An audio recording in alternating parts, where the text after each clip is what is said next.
Welcome back to another reading and correcting of Tristan by me, Kindar, the Tiger Knights, and Ty, Tiger Supervisor. Today, we are doing chapter 11. Short one. And yeah, I forgot to adjust it. So let's do that now. There we go. Visual, but should be better. Miranda had been awake for some time, snuggled up against Cooper. Her implant sounded a tone letting her know someone had sent her a message. She thought about going to check it, but decided against it. If she was still using the full suit that came with the implant, she could have read it without moving. But she deactivated the visual messaging component within a week of getting the implant. The barrage of written messages showing up in her field of vision had driven nuts. Yeah. Had driven her nuts. Now, she only got a notification when one arrived.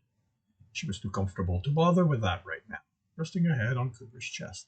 She didn't mind that his skin was harder than normal due to the implanted armor. It was still comfortable. The armor meant he would survive most fight, and he had other implants and enhancements, making him a superbly talented hunter and lover. After a time, she got up. As much as she enjoyed resting against him, she had work to do, and that meant checking that message. He stared a moment later. "Morning," he said, looking at her. She hadn't bothered putting anything on. They were on her ship. It wasn't like they had neighbors to attend. "Morning." She set the computer to ready 2 cups of coffee and then read the message. "Anything important?" Cooper turned on his side, leaning on his elbow. "Our target's been sighted." She took the cup from the open partition and went back to the bed. She handed one to her partner and sat on the edge. "You know, even with all we're spending on your contacts, there's going to be a lot of money left over when we deliver him back to the prison ship. I was thinking we could take it easy for a while. My family has property in the mountain of Tardraga. No one would bother us there." Miranda sighed. Why was it her partners always brought up taking it easy? She told Cooper when they started this partnership that she had no plan on taking it easy at any time. He'd been okay with that, or at least he'd said he. At least that's what he said. That's what he did said. You know what? That's what he said. Had he lied, or had he just changed his mind? Yeah. Hadn't she promised herself she wouldn't sleep with him? Why couldn't she seem to stop herself from doing that? And why were they all so insistent she slowed down? Taking it easy had never solved anything.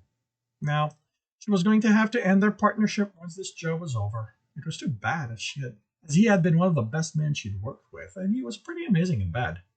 Maybe by the time the job was over, he'd have changed his mind again. She could hope. He kissed the back of her neck. "Are you okay?" "I'm fine," she replied and stood. "I'm going to go set the coordinate." She left the room and was immediately in the cockpit. She stepped over the ladder, going down to the containment hold, and sat down. Fortunately, they were already heading to Delaron 4 and would be there soon. She intercepted a report of a crashed ship, and some of the details sounded like it was one of the Sayatoga's shuttle. She decided to risk going there since she had no other clues on her target's whereabouts. Now, she had confirmation that he was there, somewhere in the capital.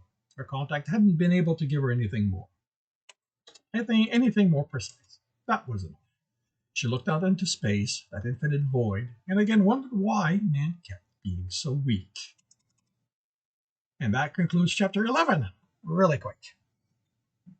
If you are enjoying this, please subscribe, hit the like button, share with your friends.